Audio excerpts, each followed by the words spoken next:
Hey guys, Playtendoguy here and welcome to my review of NieR Automata.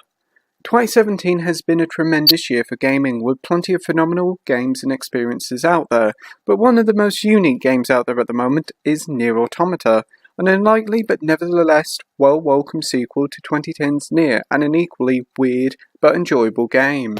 The plot of Automata is very interesting.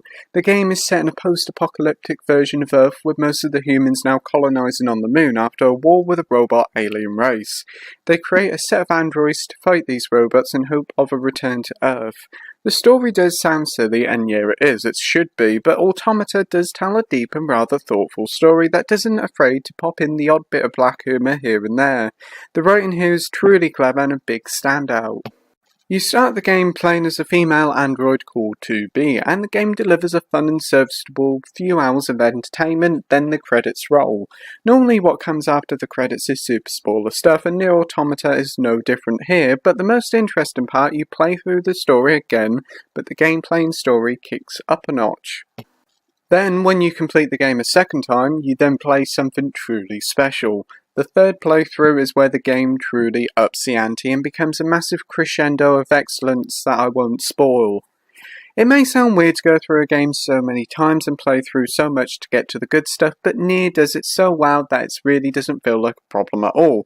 Instead, it adds to its charm, and each new playthrough adds plenty of new mechanics that it feels like a new game each time. Gameplay-wise, it's a real big mix of gameplay types here, and they're really fun to play. Being developed by Action Game Masters Platinum Games, it should come to no surprise that the combat here is excellent. If you played any previous Platinum games like Bayonetta, or the game that it feels most like, Metal Gear Rising, then you know what you'll be getting here. The action is fast and frantic, and the iconic Platinum dodge maneuver is still here and as effective as ever. The combat is also heightened up by the various different weapons your character can have. You can hold up to 2 weapons at the same time, and you can mix weapons attacks to deliver some fun combos that give out plenty of devastating damage.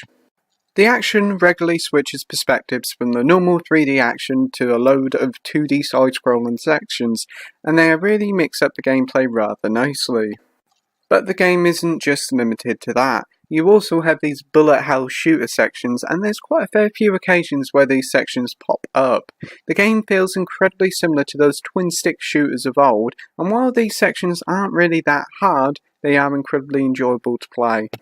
NieR Automata's greatest strength is that throughout its 30+ hour runtime, it never refuses to settle down into a rhythm.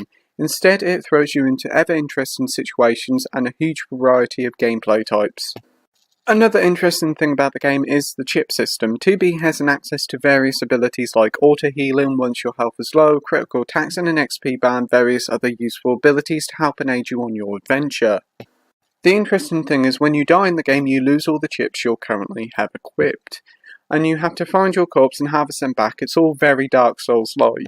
One slightly morbid, if quite a bit funny feature is when you die you can create your own death message for other players to see to harvest items off you.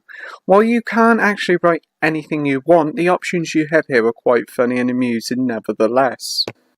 The world you explore is a fairly decent size, and while I wouldn't call it an open world like in Final Fantasy XV, it's big enough and offers a good amount of freedom as you go from new area to new area. The game's big list of available side quests also allows you to see more of the world and its various vistas.